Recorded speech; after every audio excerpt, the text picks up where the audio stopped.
نو زه هغه څه کوم؟ او چېرته ځم؟ ته چې چېرته ځې ستا خپل ځای نه ډېر دي. سلامونه ملګرو. په سعودي عرب کې چې کوم پښتانه مسافر هغه 2 نمبر دندې کوي او په ښکاره د فحاشي اړې جوړې کړي دي.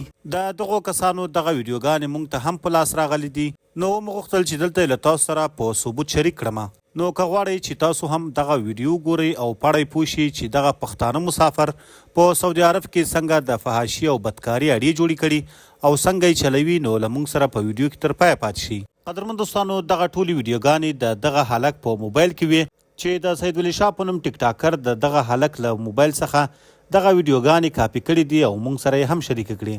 ملګرو، دغه هلک چې تاسو یې په سکرین وینئ، له دغه هلک سره تقریبا له 100 څخه زیاتې پاکستاني جنکۍ دي چې هلته یې په سعودي عرب کې چلوي او همدغه هلک هلته په سعودي عرب کې نور څه کار روزګار نه کوي او همدا یې کار روزګار دی. قدرمن دوستانو، له سید ولی شاه سره که ستاسو سل اختلافات هم وي، خو د ده په دغه کار باندې باید موږ ده ته شاباشي ورکو چې اوس را لګېدلی دی له سعودي عرب څخه دغه د پښتنو د فحاشي ګند ختموي، او موږ او تاسو باید له ده سره پوره ودرېږو تر څو له سعودي عرب څخه د پښتنو نوم نور هم بدنامه نه شي. ملګرو، لکه څنګه چې تاسو ته معلومه ده چې د کوزې پښتونخوا پښتانه هسې هم په عربو ملکونو کې ډېر بدنامه شوي دي او د دوی د پاسپورټ ویلیو هم چندانې شی نه ده پاته، او هر څوک چې ویني چې دا پاکستانی ده یا هم پاکستانی پاسپورټ لري نو په ښه نظر ورته نه ګوري.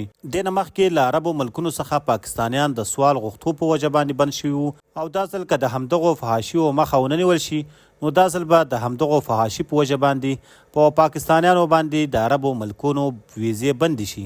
ملګرو، تاسو یې په اړه څه نظر لرئ؟ نظر مو را سره په کمنټ کې خامخا شریک کړئ.